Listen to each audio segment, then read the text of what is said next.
Well, good morning. I am Lori Bedord with Meredith Agromedia, and I have the pleasure of introducing Dana for this session. And if you're in here for elevating excellence in a cynical world, you're in the right room. Misinformation, myths, and misrepresentation can quickly tarnish a company's standing in the court of public opinion. Delivering the right message returns big dividends on a company's reputation and public standing. So Dana Bolden is joining us with Corteva Agriscience, and he will discuss how companies rise above the noise to educate customers and consumers on fact versus fiction, and how they can engage a skeptical society on the benefits of technology to feed the world. So a little bit about Dana. Dana serves as the Senior Vice President, External Affairs and Sustainability at Corteva Agriscience, leading the company's public policy and government affairs strategies, in addition to its sustainability, philanthropy, product stewardship, and global regulatory activities.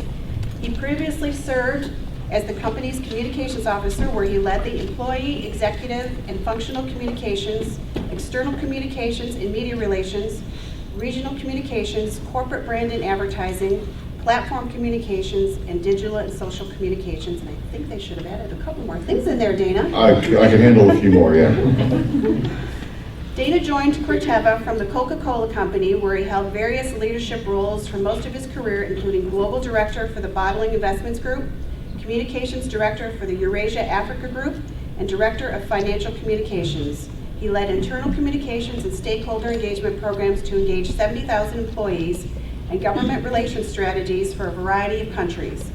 He implemented a digital stakeholder engagement program that leveraged big data to connect leaders with policymakers around the world. He brings extensive experience in designing and implementing training programs for all levels of leadership. He earned a Bachelor of Arts degree in journalism from Washington and Lee University. He currently serves on the Board of Trustees for his alma mater and chairs the trusteeship committee.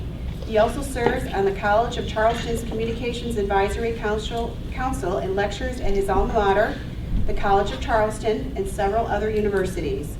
Dana achieved his APR certification from the Public Relations Society of America, is a 2017 graduate of the Presidential Leadership Scholars Program, and is a member of the Arthur Page Society. He has a passion for raising funds for first-generation scholarships, connecting people with board service, and spending time outdoors. And he and his wife Leslie have 2 children. So Dana, take it away. Good morning. How's everybody? Good. First of all, I haven't earned the applause, so I don't deserve that. I've got about 30 minutes of discussion points I want to cover with you guys, and it's really about how companies decide to engage. And I think we've got an interesting perspective on this because we're a brand new company. We're not even 8 weeks old. We've got 200 years of heritage, and I'll touch on our legacy. But I want to start today with doing 2 things. One, I want to recognize 2 colleagues in the room. We've got Kirsty Birchmeyer and Jane Bachman from Corteva. They keep me on track. And actually, I never ever read prepared remarks, but Casey demanded that I do prepared remarks because I tend to fly by the seat of my pants and say things that I shouldn't say or that are politically incorrect.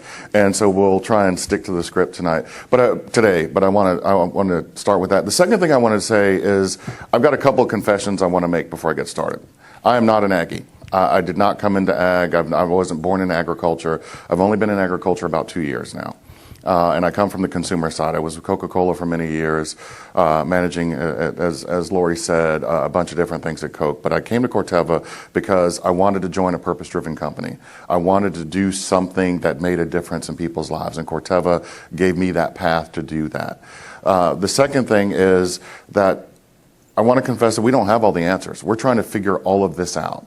And so, there are people that I've seen in the audience that I've seen at different conferences. And part of the reason we go to all these conferences is because we want to listen.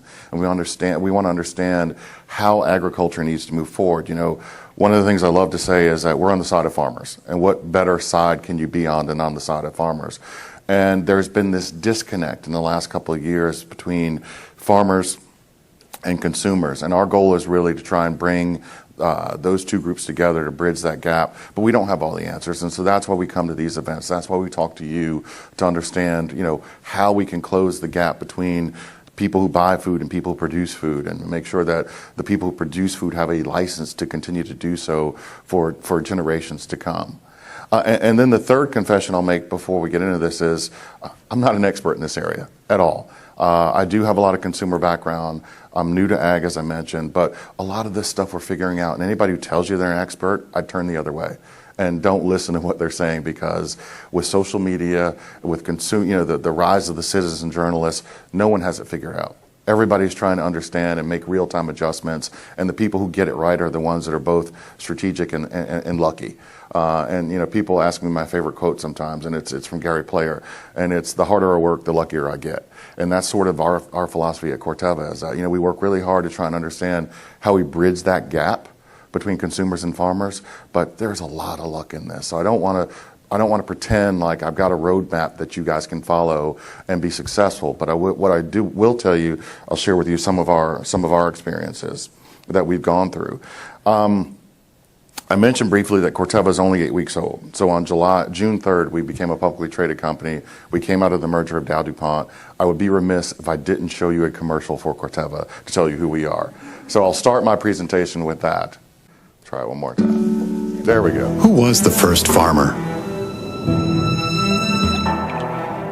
who planted a seed and grew our world?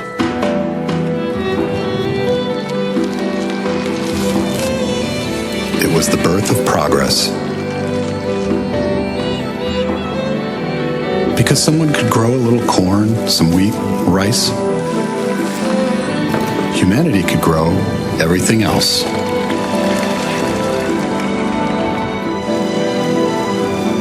This is the power of farming. The power to grow our civilization. But who could have predicted how big civilization could get? Our population is increasing. Our natural resources are declining. And our planet's climate is changing. So farming needs to change too. And it has, with smarter tools, sustainable practices, and ever higher yields. Farming gives progress to the world, and the world is giving it back to farming. We're Corteva Agriscience, and we're here to support the people who support us all. With stronger seeds, precise crop protection, and data you can count on, we're bringing the next generation of farming to the next generation of farmers.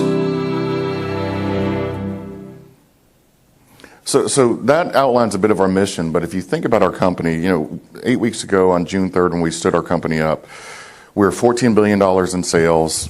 We're 20,000 plus people in 140 countries. We've got 140 R&D facilities and 13,000 patents around the world. And we came out of this merger of Dow and DuPont that started about 3 years ago. Dow DuPont were two very large, very similar companies with similar portfolios. And there was a shareholder activist lawsuit that was started to try and make the companies come together, swap assets, and then spin back out. So if you think about it in terms of it was a marriage that was destined for divorce.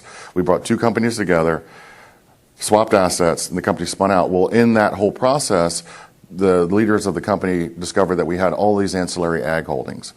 We had seeds, we had crop protection, digital. And so we spun those three assets out into Corteva. 3 years in the making. It was a very, very contentious divorce. We came out, but we're much stronger, and we're actually working very well together. And people have asked me, you're a publicly traded company. You come out in probably one of the hottest stock market timings in the world. We are still a value play. If anybody wants to put money in the stock market, I would recommend you invest in Corteva. We're not at the peak of the market at this point. We're less than $30 a share. You can invest in us. But we've got a really good trajectory. And I think, if you look at what the analysts have said about our company is that all the fundamentals are in place. But if you were to ask me if we wanted to build an ag company in 2019, probably the worst time to come out with a pure play publicly traded ag company in 2019 because of the weather, because of the government intervention, because of everything else. But we feel like we've got the right fundamentals in place and we're moving ahead. One of the things that sets us apart, and I promise that I'll stop on the Corteva commercial, but if you've been in an airport in Indianapolis or you've been in an airport in Johnston, Iowa or Des Moines, Iowa, you see that we are a brand new company with more than 200 years of heritage. And we think about the strength of the Pioneer Seed brand. You think about the strength of the Dow R&D arm that brought us together. We've got all of that legacy research, all of that those legacy patents, all of that intellect, all of that knowledge that we're putting together behind our brand. But our scale really allows us to be a leader in this space. And part of what we have to do as a leader is stand tall. It's one of our values. It's in our mission statement. If you have taken the time to go on Corteva.com and learn a little bit about us, and I encourage you to do so, we talk about enriching lives. We talk about standing tall as an organization. And this year alone, we're putting more than $1 billion in our R&D, into our R&D capability, making sure that we have the technology that we have to make farmers better, more successful, and again, connecting with consumers. We think that's a very, very unique space for us. As we built this company, as we built this brand, and Corteva, if you think about our logo, you look at there, we've got three companies that basically brought us together. We've got Dow, DuPont, and Pioneer. And this was very, very intentional. If you look at the logo, you think about you flying over a field in an airplane, it looks like three fields coming together to represent three companies coming together. Our name, Corteva, means, ancient words mean heart and nature, bringing the two companies together to have that mission. And we've got our people in the field who try and deliver against that every day for us. But, coming out in this new space, if you think about the ag input industry, it's a very challenging environment. You've got three basic players that were in this industry. You've got the Dow DuPont company, you've got Monsanto that was acquired by Bayer, and you've got Syngenta. Those are the three players in the industry, and the industry has changed rapidly. Syngenta was absorbed by COFCO or ChemChina. Monsanto was absorbed by Bayer. And then you've got Corteva. We are the only U.S.-based company that's still in this place. And we recognize we've got a tremendous responsibility. And so as we were doing all of the branding that we need to do to build a new company, we talked to more than 3,000 farmers around the world. And we said, what do you want this company to be? And that's a very, very unique value proposition that we have, that we were able to go out and ask our farmers, what do you want us to be? And resoundingly, they all came back and they said, we want somebody to stand tall for U.S. farmers. We want someone to advocate for our industry. And that's a pretty challenging proposition given where we are as a nation in our political structure right now. And we've embraced that role. And so what you've seen us do in the last 6 months is we've advocated for getting traits approved by China. And it's a really, really challenging system. I don't know how many people follow what happens with traits around the world, but our U.S. growers are almost held hostage in a sense, in that if we give them new technology, seed trait technology that allows them to be more efficient, more productive, to increase yield on their farms, we can't sell those seeds globally. I mean, we can't take that output, we can't take that grain and sell it around the world, because there are grain elevators around the world that have signs up right now that say, no, we can't take this new technology. We can't take Chrome, we can't take E3. And just this last week, the EU, the European Union, approved our Chrome technology. And so we were able to finally go back to these grain elevators and say, take that signage down. This trait is approved for global use all around the world.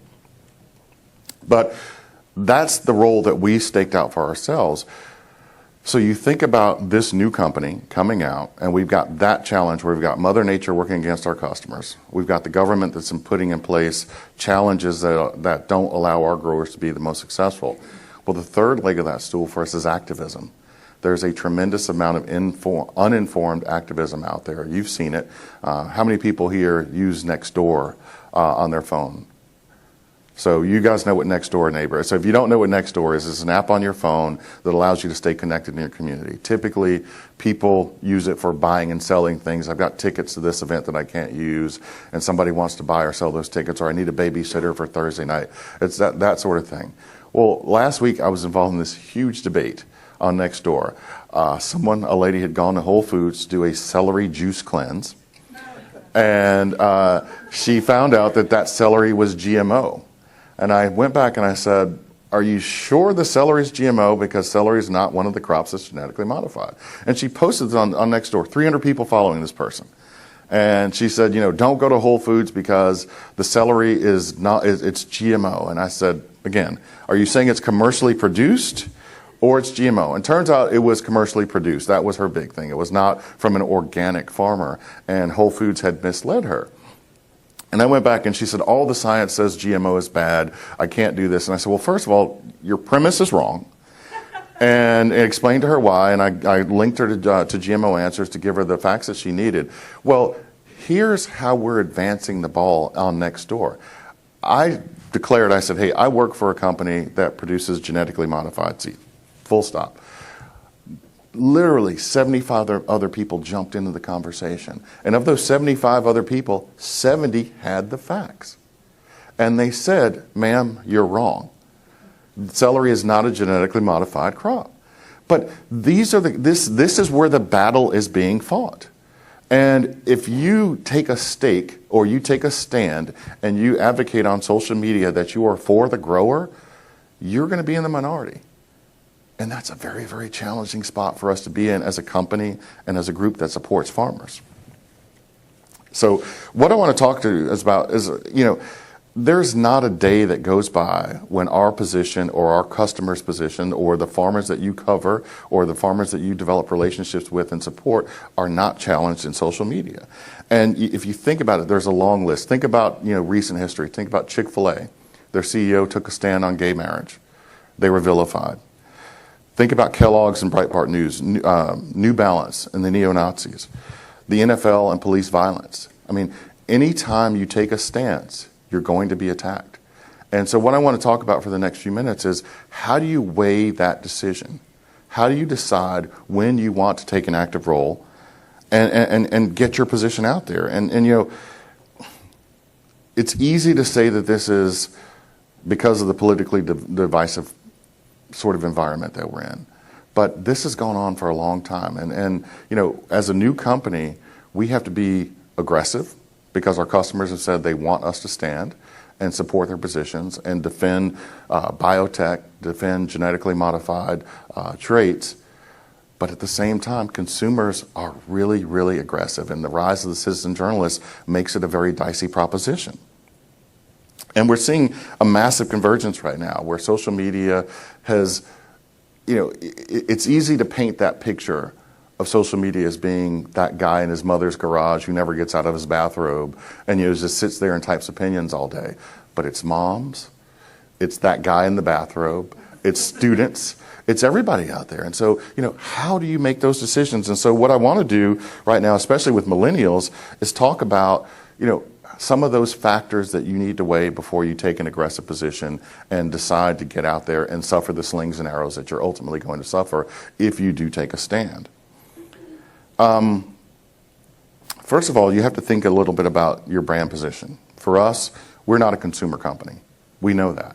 And some of you represent consumer interests out there. I think about, colleagues from Nestle, colleagues from Kellogg who are out there who do represent mass consumer brands. So first thing you have to decide if you're a niche player or if you're a mass consumer audience. For us, we've got the benefit of research. We've done, like I said, we talked to 3,000 farmers as we built this brand, and they told us what they wanted a U.S.-based company to do. But if you're out there and you're thinking about, you've got mass global brands, you've got to make that decision about what you want to do. Lori mentioned that I came from Coca-Cola. I spent almost a full career there, and it's a mass consumer brand, very different from what we do. But I want to share with you an example of something Coca-Cola did. Some of the brightest minds in the business reaching out, if you think about the last election, people drew very, very firm lines in the sand. And they said either I'm for this country or I'm not. I don't think it's probably fair to say people weren't for this country, but people had different points of view. I want to show you a commercial that Coca-Cola did. And in the best of days, I would like to hear your opinion on how you react to this. In case you might have to help me out here. What do I need to do? Just click.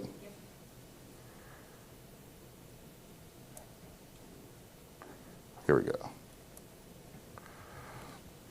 Oh, beautiful for spacious skies, por tus olas de grano sambar, yo pishina tsakuti, soy baba na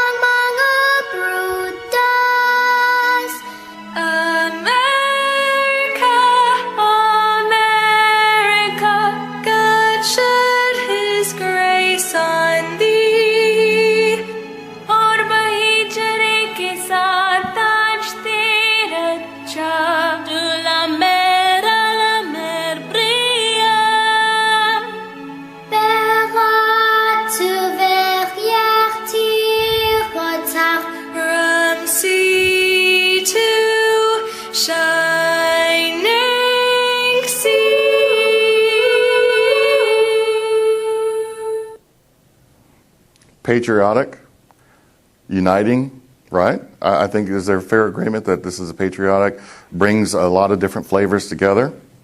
Well, look at some of the backlash that happened here.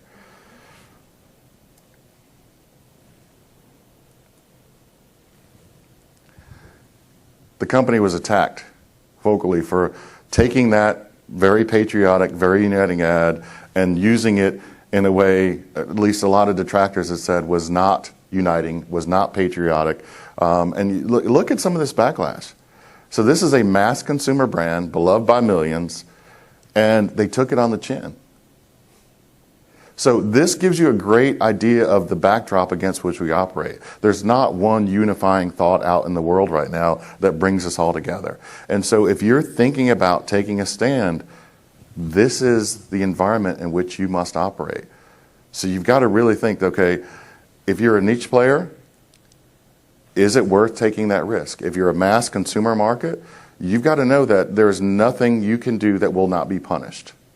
And so at Corteva, again, we're thinking about this. We've got an audience of about 400,000 customers in our data, in our sphere of influence, people that we touch on a daily basis. And we know that there is not one unifying thing that brings us all together. But we've got to think about taking a stand. We are, if anybody here, and I'm sure all of you are following the United States-Mexico-Canada trade agreement right now, we are very much in favor of this getting passed because it puts U.S. growers in a great position to export their markets. But we're also balancing, how does it affect Canada? How does it affect Mexico? While we'd like to think it's a win-win scenario, there are opposite sides of this. But when we make these decisions, we do not do so in a vacuum. And you cannot do so in a vacuum either if you're thinking about taking a stand on some of these issues. Before I jump into the Nike example, this is probably one of the most divisive campaigns that I've seen in quite some time. But I think about it's not just Nike. You think about REI. It's a cooperative group out of, I think they're out of Atlanta if I'm not mistaken, but it's a cooperative outdoor clothing apparel manufacturer. So every customer goes in, they become a partner in that particular effort. They make a strong pro-environmental statement, but they are viewed as a largely right-leaning conservative group. And their mission is really to bring people outdoors. It is at the expense of urban consumers. That's the challenge that they face. And so even if it's core to your mission, I want to remind you that every action has an equal and opposite reaction. So REI is a great company. I'm a member. I go there. I buy hiking shoes. I buy tents because I'm an outdoors person. But they are largely viewed by their consumer base as being pro-conservative because they are a cooperative. And it blows my mind that if you take that stance and you say, look, we want to be supported by our members. We're a company that is membership driven, but they are skewed towards a largely Caucasian affluent audience. And so even in your purpose statement, even in your basic business objective, you have to be prepared to stand up for what you believe in. And I don't think REI should change their mission at all. I think it's a very sound business proposition. I think it's a sound business model. And again, I'm a customer. I support them with my dollars. But think about the fact that, there are people out there who don't have access to their equipment, people who don't have access to their opportunities, who view them as an elitist organization. So this is one of the most interesting examples ever. So I think probably 90% of the people in here have some Nike product in their household. And I'm not supporting or endorsing or against Nike. I just use it as an example out here to show you that this is a company that took a stand. Now, what Nike did that was different than most is this was driven by their bottom line. They took a very, very calculated risk. Colin Kaepernick is the face of the campaign right now that they've got going. And even though this was 18 months ago that they launched this campaign, it manifests itself this year. I don't know if you guys saw the Nikes that were introduced this year with the Betsy Ross version of the United States flag, and it was introduced and then pulled back by the company. But here is a company that decided we are going to take a risk. We're going to take a very, very calculated risk. And they chose Colin Kaepernick, who chose to kneel because he felt like the national anthem did not represent his interests and the people that followed him. But look at what they did. Here are the numbers that they have for their particular campaign. tremendously, tremendously successful in terms of revenue generation, generating buzz, $6 billion increase in less than 1 month. Now, I don't have any access to the Nike board of directors. I was not in those meetings. But can you imagine the kinds of decisions that you have to make? And this happens at every level for every company that's out there. This is what Corteva is doing. Odds are not as high. The stakes are not as high for us, obviously. We're a $14 billion company, so $6 billion swing in revenue for us would be incredibly significant. But we're not a mass market company. We have a very, very targeted focus for our customer base. But this just goes to show you that if you take a stand, it needs to be a calculated risk. You've got to weigh all of the odds before you make that decision to move forward. Nike was incredibly successful in this regard. And, it was an incredibly divisive campaign, but it paid off in tremendous financial, reputational metrics. Again, probably, I don't think anybody has the budget of Nike in this particular room to make these kinds of decisions. But these are the things that we talk about as an organization at Corteva. We know, one of the more, I wouldn't say controversial, but certainly an emotive decision for us was really around pride, gay pride as a company. And you would be surprised at the number of farmers who are LGBT, I'm missing a letter, Q, LGBTQT. And, we decided to take an active stance. We've got a number of employees who identify as lesbian, gay, transgender, queer. I think that's all the letters, right? Did I cover them all? Okay. But we have a number of employees there who identify as such. And, as a leadership team, we sat down for a very, very long time and decided, you think about farmers as being a very, very traditional base of customers. Do we take a stance on our social platforms? And if you looked at our platforms during Pride Month, we were very, very open and supportive of our employees because they are the ones that make us tick. They are the ones that help us generate revenue. And those are the kinds of conversations that you have to have as a leadership team. Every action that you take as an organization has to be discussed, debated, and weighed out as to what you think the outcome is going to be. We've got a lot of farmers in our leadership. We got a lot of agronomists in our leadership who felt like that wasn't a position that we needed to take a stance on. But we polled our employee base, and they said, we want you to support us. We want to feel like we can thrive and be successful in this organization. And that's what we did. And it paid off. I mean, now we've got an engaged workforce. We are, like most companies, we do what we call an organizational health index, an OHI. And we do that every year. And those numbers are coming back, the preliminary numbers are coming back and showing that our employees, because they felt supported, are going to give that much more. So again, big scale, small scale. So there is no silver bullet here. I don't want to mislead you to believe, but I'll tell you, here's another example, and I promise I'm going to switch from the Coke-related examples to the Corteva examples.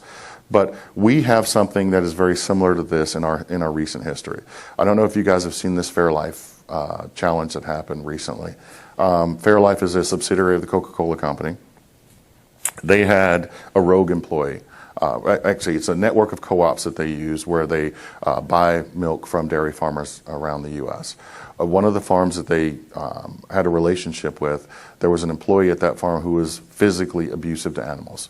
Horrible, horrible scenario. But what they did very quickly is they jumped out in front of this and they said, look, this is not at all in line with our standard practice. We are a network of co-ops, and they had to explain that. And there was a huge push for boycott. But they turned this situation around so quickly. And they said, look, isolated incident, not in line with our values, not in line with our practices. And they published their mission statement, and their CEO went out in front and said, this is not at all in line with our values whatsoever. This went from probably 2 years ago, it would have been about a 10-day to 2-week story. This became a 2-day story because the company responded very, very quickly and showed that, when you demonstrate and you can show proof that your values and your mission are pure and people can resonate around, you can get resonance around what your values and your mission are, you can take statements like this. So we had a challenge in our recent history. I'll give you a bit of context and a bit of background here. We sell pesticides. We sell crop protection products. We sell things that kill things. Farmers need things that kill things to be successful. I'll say it in any public audience. That's what we do. But we do so in a very, very responsible manner. Brazil had a piece of legislation on the books that required us to do testing of our products on beagles. And it was a very, very odd requirement, but there was a belief that beagles, because they're low to the ground, they have strong olfactory senses, that it was required that you have to test these products on beagles for a period of 30 days. And at the end of that 30 days, the beagles were euthanized.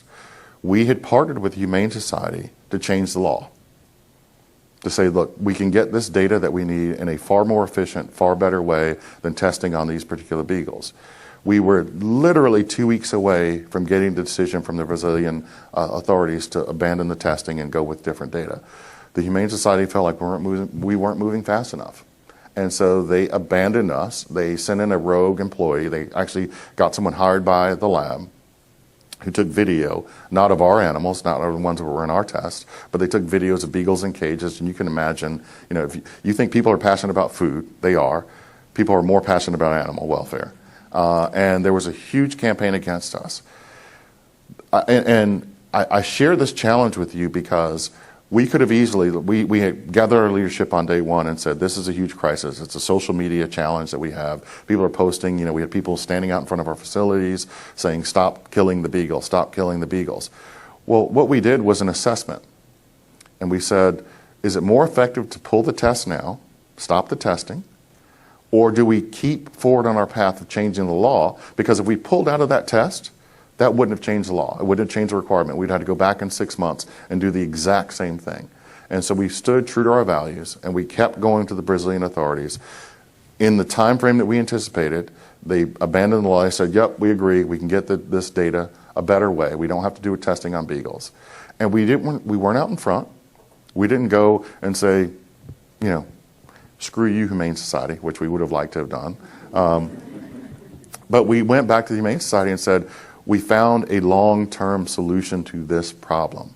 This is in line with our values. We did not want to do a knee-jerk reaction and say, people, we're going to bow to the pressure of the Humane Society and stop this testing. We said, we are going to work with the government to pull the need for this testing and make it a universal approach. So part two of our situation, so now we think about this process that we're going through, deciding if you're a mass or a niche company, understanding your focus, but then clearly articulating your values to your employee base, to your customer base, and the stakeholders.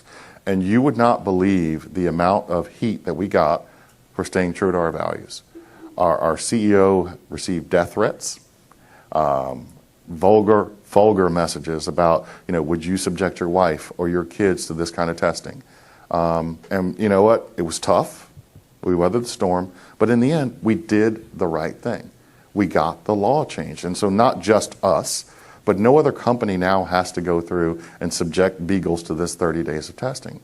And you know what? The Humane Society never came back and said congratulations. They never said thank you. So if you think that that's going to happen, I want to disabuse you of that expectation. No one will ever come back to you and say thank you for doing the right thing. So don't think that is an option. And this just shows you our statement that we had regarding the Humane Society. So I want to close talking about just one other thing. This is probably one of the biggest issues. So everyone, I hope, in this room understands the path or the challenge that we've had with genetically modified organisms, GMOs. It was not a situation that Corteva or Dow or DuPont or Pioneer created. Obviously, GMOs are an incredibly vital part of the ag supply value chain. Where the challenge was created is that there was never, ever a real clear consumer benefit that was explained or delivered to customers. So it was always positioned as Frankenfood because no one ever came out and said, here's the value proposition to GMOs. And as a result, it vilified a whole segment of our industry. And for an ag input company, we are still suffering from those challenges. Now, all the data today tells us that the negative perception of GMOs is on the decline. Ironically, the negative perceptions of GMO being on the decline is driven by environmental stewardship. And that's something else the data tells us, that people understand that GMOs are necessary and they have far less impact on the environment, creates a more sustainable food chain. And so people are moving away. Not ready to declare victory at all, but just letting you know what the data is telling us in that regard. But we have a technology that's called CRISPR, and I think probably most of you are familiar with CRISPR in this room, but we didn't want to make the same mistakes with CRISPR. This is not something that is new or unique or newsworthy, but I'll share it with you. And that, with this technology, we decided to approach it in a completely different way. And that we want to get consumer acceptance, we want to get consumer understanding of what we're doing in the CRISPR space. And so if you think about how you talk about new technology, you've got to start at the grassroots level. You've got to engage socially. And this is something that every company in this space has done a terrible job of before. The method that companies have used before to explain GMOs and CRISPR and any biotechnology has been to have scientists talk to everyone. That is a fatal, fatal mistake. What we are doing now is we've got moms talking to moms, scientists talking to scientists, bloggers talking to bloggers, chefs talking to chefs. Seems like a pretty simple concept, but no other company did it before. Now where everybody's moving in that direction, because the biggest thing that you can do to increase trust in a communication about food is to create shared value. I don't want a scientist telling me something that I need to know about my food. If I'm a dad and I'm an outdoor person, I want somebody who's a dad and an outdoor person telling me what they think they know. It's about creating shared value in our ecosystem. So we're doing that as an organization. If you go to Corteva.com, which I encourage you to do, because I think we've got a really good asset there and we're doing a really good job of educating people because we learned from our mistakes. We understood what our audience was. We're not mass, we're niche. We understood what our values are, and we're communicating those very, very clearly to people. Primarily, you got to start inside with your employee base, making sure all of your employees understand and know and can articulate your values. And it's not an exercise of just seeing that mission statement on a wall. It's talking to every employee in your organization. We've got 20,000 people in our group, and we do a fairly good job of reaching out to those 20,000 people, and every person can tell you what our mission is. If you don't do that, and you don't have your employees who are socially engaged, you're going to strike out. And that is a huge challenge. And I think Casey and I have talked about this. When I came on board and I looked at our social media guidelines, it was don't. Everything in our social media guidelines were don't do this, don't do that, don't do this. Now, if you look at our social media guidelines as an organization, it's please, we encourage, share. And that's a cultural shift that every organization has to do, because regardless of your size, if you're a 5-employee organization or a 20,000 employee organization or 70,000 employee organization, your employees are your ambassadors. And they are the ones that have the social networks. There is not a company in the world that has a social network. You've got employees that have in social networks that truly engage. And so we encourage all of our people to get out and be active on social media. And we give them the tools. And we don't discourage people. And we found those instances where our employees are misinformed, and we rein them back in and give them a quick briefing and say, hey, you might want to think about articulating this particular comment a little bit differently. But that is your key pillar to success, is making sure your employees understand what you want to do as an organization, how you communicate, and give them the license to do so. But we also know that they can't do it alone. And so we've created these forums, and we've got a couple of different landing pages on our website. One is called PlateWise, and this is what we call our consumer engagement section, where we actually encourage people with opposing points of view. I used to call them activists, and the lawyers that work for the company told me I can't call them activists anymore, or antis. So I have to call them people with opposing points of view. We encourage those people with opposing points of view to come onto our website and share their thoughts. And they're not vilified. We don't target them, and we engage them in discussion. And you know what? About 30% of the time we convert them. But think about that return rate. If you had 30% of people who hated your company now saying, okay, I get it. They're open, they're honest, they're engaging. That's a pretty good return rate. 30% of our customers, or 30% of... If there's one word that describes parenthood, it's full. Full of love, full of patience, full of opinions, full of questions. Thankfully, it's also full of information that can help, especially when it comes to the health of your family. Introducing PlateWise, real food facts from real parents, many who are also scientists, offering insight on today's leading food topics. You have enough on your plate. With this part, we can help. So PlateWise is a new blog site that we've launched. And again, it's really about putting parents in touch with parents. There's no scientists, well, as the disclaimer said, some of whom are scientists. But we have them having real, natural conversations. And that's our goal. You know, this used to be a one-way sort of process. Companies would advertise, you put up a billboard, and you say, here's our position, and you expect everybody to embrace it and say, okay, I know what that company's for. That is an outdated model. Everything now is built on two-way communication. Making sure you put a position out there, people get a chance to react, articulate, respond, and then you go back. And it's a continuous sort of feedback loop. So that's what I'd like to leave you with. So, you know, we covered three things. First of all, you got to understand if you're a mass or a niche market.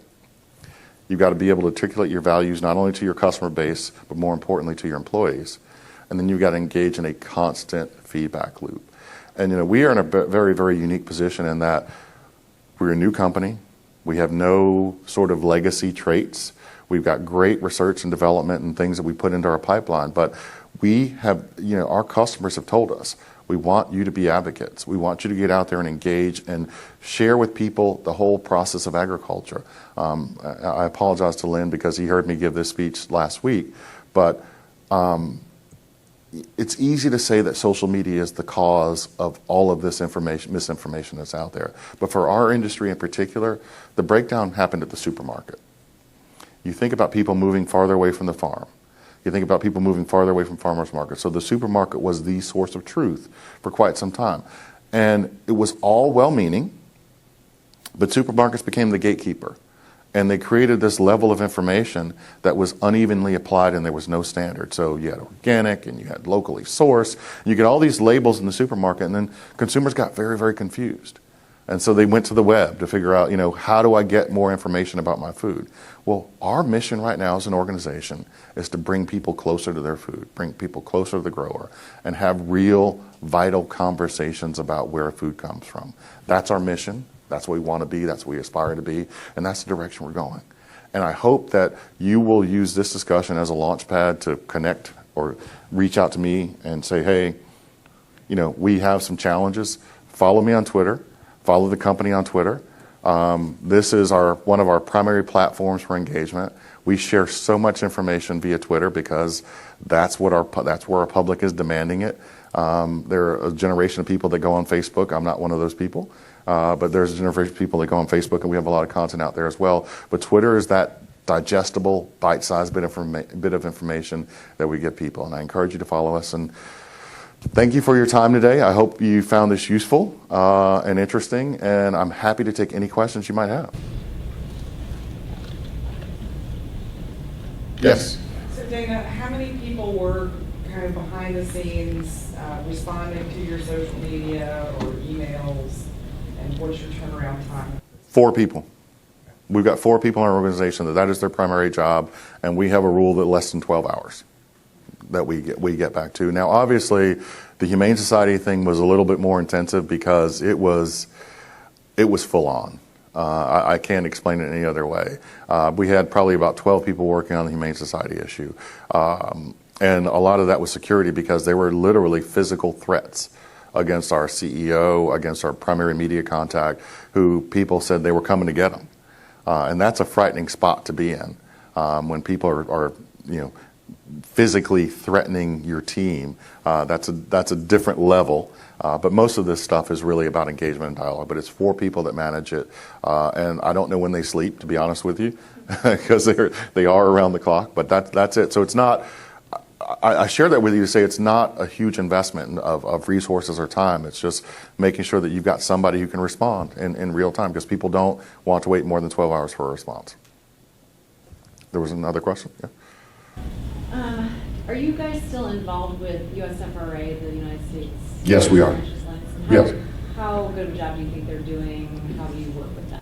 I think USFRA is probably one of the leaders in terms of their outreach efforts, and they really their public communications, their website. It's a great source. We actually redirect a lot of people to USFRA for GMO answers and things along those lines. One of the things that we are guilty of as an industry, though, is we talk to each other far too much, and I don't think USFRA is exempt from that. We need to expand our circles of conversation.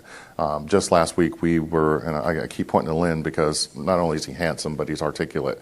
But we were in a session in Washington on Friday, and I said, I looked around the room and there were no consumers in the group. It was all Aggies. And we do a great job of explaining, how we talk to each other. But I think John Doggett made this point, Corn Growers Association president last week. He said, you get a panel of farmers together and they say consumers don't understand us, and then you look around and there are consumers on the panel. Well, we've got to do a better job of being comfortable bringing more people in the conversation who are not part of our day-to-day engagement model, because we're creating that echo chamber amongst ourselves. But USFRA, in my opinion, is one of the best in terms of content, outreach, bringing non-ag people into conversations. It's just we need to do more of it. Yes. What have you found is the best way to get all of your employees on board? Frequency. That's, I lead a group that's called External Affairs. So by definition, we have to engage with consumers and customers on a regular basis.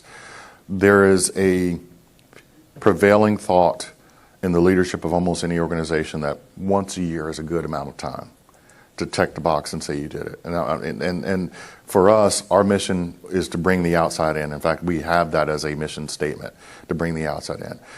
You've got to do it with great frequency. Remember, people, if you're an IR or if you're an IT or HR or supply chain, that's not part of your day-to-day job. And you get so bogged down in what you're doing. And so for us, we kind of call our function the mirror, because we hold the mirror up to the organization and say, are we being true? And so frequency is the number one thing you can do, is bring in that outside perspective. So once a quarter, we do financial results. And we have a big town hall like every other company in the world does, and we talk about our financial results. Well, we force into that equation, we bring in somebody from the outside to talk about how consumers are perceiving agriculture. Sometimes it's customers, sometimes it's consumers, but we always bring in that point of view at least once a quarter. But that's not enough. It needs to be literally every other week to just reinforce the behavior in the organization. So frequency is the biggest thing you can do, is make it a regular daily agenda topic. Yes. Do you use a platform for employee advocacy, or did you build your own? We built our own, largely because of how we came together. So, we like to think that we're a brand new company, but the reality is we come from these 3 legacy organizations, and people were going to their old places to look for news all the time. So we created what we call onecorteva.com. And one of the things we were very, very fortunate for is that in that period where we had the merger, there was no one source of truth. So people were going to their phones and they were going on the outside and they were checking things on their. So we created almost a mobile platform that would push everything out. So we use Yammer to share a lot of the content with our employees. So our people aren't conditioned right now to go to the intranet. They're conditioned to go to Yammer to share content. Yeah. Yes. I think it's really encouraging. Industry has recognized that we really need this CRISPR technology, and it doesn't get caught up in the quagmire that we had with GMO. How do you get bloggers to blog? How do you find pro bloggers to connect with these other bloggers in this whole strategy? It's really tough, and because CRISPR gets muddied into medical technology as well, and so the way that we've been able to do it, Lynn, is that we go to where they are. So, and I'll tell you that manifests itself in two ways. One is that we're going to fruit and vegetable manufacturers who have a tremendous need for CRISPR technology, and we're letting them lead the way. Our products for CRISPR are years away from fruition, but we're going to fruit and vegetable manufacturers and encouraging them to enter the dialogue. And they're doing so on, there's a program that we sponsor on BBC where we talk about it, and fruits and vegetable providers are doing it. But the other thing is going to where they are. So we were at Comic-Con in San Diego last week. And, what the hell are we doing at Comic-Con? I mean, it's almost a surreal kind of experience. But the tech geeks are there. And they're talking about this with medical applications. And so we kind of steered that conversation back to the farmer. And so we created this campaign called The Farmer's Superhero that we launched at Comic-Con last week. And it was incredibly successful, but it was a backdoor into CRISPR technology. It was a backdoor into conversations about CRISPR. And so those are sort of two ways we're doing it, is, getting it at the conversational level, fruits and vegetables, where people say, okay, I see this strawberry, I see that strawberry, I see no difference. This one's, it's got more, it stays longer, it's got, higher nutrient value than the other one. That conversation is happening, but then demystifying the technology, meeting people at where they live and talking about it at Comic-Con. And if you're on Instagram, please go and look at that campaign. It's one of the coolest things that we've, as a company, have done, and that we actually made a family farm, the superhero, that we launched at Comic-Con. And people are going around talking about, who is this family farmer that's at Comic-Con that's the superhero? Using it as a great way. So you got to be really creative, and we can do that as a company because we're brand new. I don't know that that in any legacy sort of ad company would have license to do that, and they probably wouldn't be treated with the same level of authenticity just because we're so new. Yes? Hi, I'm from New Zealand, and there's no GMO technology allowed there at all. And it's possible that CRISPR may be allowed, but currently the legislation doesn't distinguish between the two technologies. You were talking about one of the problems when GMO was rolled out, that no one ever explained the consumer benefits to the consumer. So do you have a concise definition of what the benefits would be? Of CRISPR or GMO? CRISPR. Yes. So think about CRISPR as almost, if you think about a Word document, it is literally copy-paste. So those traits that preserve longevity and increase nutrient value, keeping the same DNA strand intact, no artificial, nothing foreign increasing into that, injecting that DNA strain. So you amp up the good things, take out the bad things. That's what CRISPR is. I don't know that the consumer buys that though. Well, is there a more tangible, the technology, yes. Yes. But is there a really nice example? Let me think about this. Can I interject here? I apologize. Yes, please. I work with the Center for Food Integrity, and we've partnered with Corteva on a lot of different training programs to help their employees talk about these technologies with their values and with Corteva values. How do we weave those together to have a conversation? But one of the things we've done is we've launched a gene editing coalition. So how do we talk about it? So we've collected all this research that shows what are those entry-level conversations you can have with consumers that help them understand CRISPR, GMOs, or just genetic engineering. One of the things that we found is the consumers, if you want to enter the conversation about plants and animals, have the conversation first about what these genetic engineering technologies can do for people, because they understand that.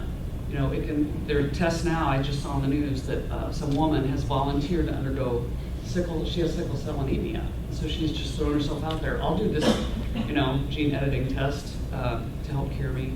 But if you can enter into that with the human health aspect, you can cure diseases. What about leukemia? Everyone in this room is touched by someone who's been impacted by diseases. So then you can say, here's what it can do for animals and food. It can help eliminate diseases in animals. It can help, plants prosper so we have more food. So it's about talking about it. What's the greater societal benefit? Not just the benefit to farmers, but what's the benefit to me as a consumer? First, from the health aspect. Secondly, how can it help us grow more food more sustainably? Like you said, we see our consumer research shows every year that environmental uptick. People are so concerned about the environment that you said, that's the concern now. So the GMO concern is lessening because they see the benefits there. But it's about talking about that greater good, no matter what it is. But we've found through that research that it's the entry-level conversation about human health first, and you go, aha, I can relate to that. Here's what it can do for animals. It can eliminate suffering. It's just not about making more profit for the farmer, because so often farmers talk about, and I get it, this is more efficient, it's more profitable for us. But there's even a value behind that profit. It's a profit because I want to stay in this business. I love it. I want my family to continue to farm. But oftentimes that's lost on consumers. It's like profit and efficiency. What's that have to do with me?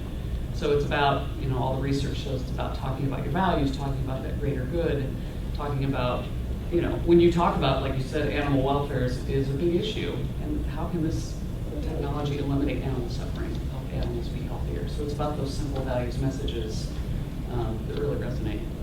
So to make a short story long.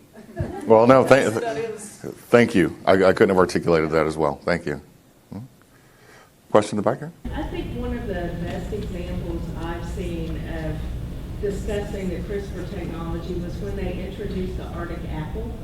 And of all places, it was on Good Morning America, which can mess up a tuna casserole when it comes to that. But they really got it right because they had, who's the doctor on there, Jen Ashton or something, talking to people who watch Good Morning America, which are largely moms who are getting their kids ready for school. And the way she talked about it was, our goal is to get kids to eat more fruits and vegetables. So what happens when your kid eats an apple? They take 3 bites, they look down, it's turned brown, they throw it in the trash. So this has been edited so that browning has taken out, and instead of taking 3 bites and throwing it away, now there's a greater chance they'll eat the whole apple. So mom just heard, my kid's going to stop wasting food and is going to eat more fruits and vegetables, which is what I want. And they explained very carefully that nothing was put in the apple, only a gene was pulled out that makes it turn brown. It was a wonderful example, and I was in stunned silence when I saw how right it was. So I think that's a good example moving forward as CRISPR technology food is coming toward the market of how we explain it on the level of the consumer. Well, and I think this is a good example where I started and I said I don't have all the answers, and so I appreciate my colleagues coming to my defense here. Yes? So the gentleman who developed that Arctic apple, that is exactly, and kind of to Jana's point, that's why he started with that, because it was something that was tangible that consumers could understand. And then he planned to branch out and offer other characteristics that maybe do help farmers, but framing it in that perspective to where consumers could relate. I worked for U.S. Apple Association with that mom, so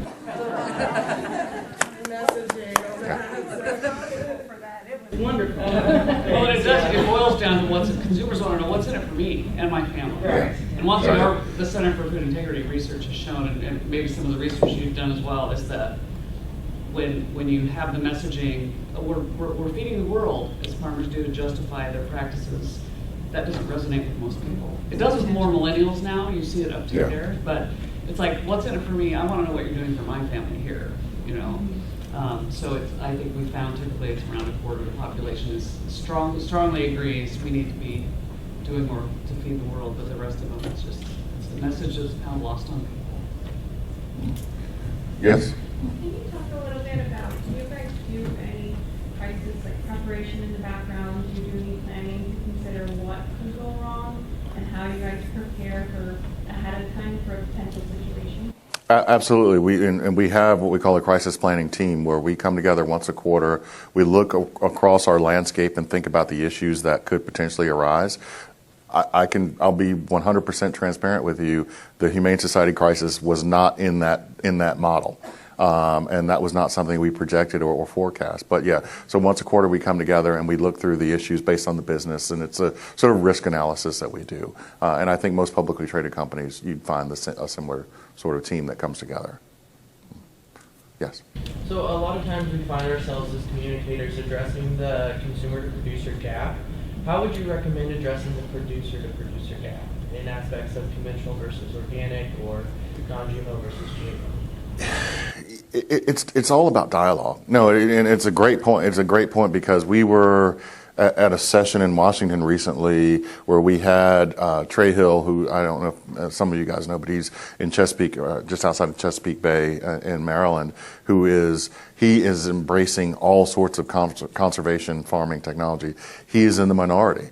And what we have found is we put him on these panels, and he's a tremendous, he has a tremendous ability to convert people. I mean, he's one of these challenging people in that he's a farmer, but he's on the board of Environmental Defense Fund, Sierra Club, all these wildlife groups, because he's a conservation activist. And what we find is we encourage him to go all around the U.S. and have those conversations. But it has to be in the vernacular. It has to be in farmer language. It's not up to a company to have those conversations. So we try and foster those discussions by creating forums to get farmers to talk to farmers. And that's the good thing is we're not alone in that. I know the pork guys are really, really good about that as well, is bringing farmers together with other farmers. So it's about dialogue. It's quite simply. Well, listen, I think we are out of time. Thank you all for your attention and your questions, and I'll be around for the rest of the day. We're at the booth, the Corteva booth. If anyone wants to come by and have any additional conversations, I welcome it, and thank you for your time. Yes,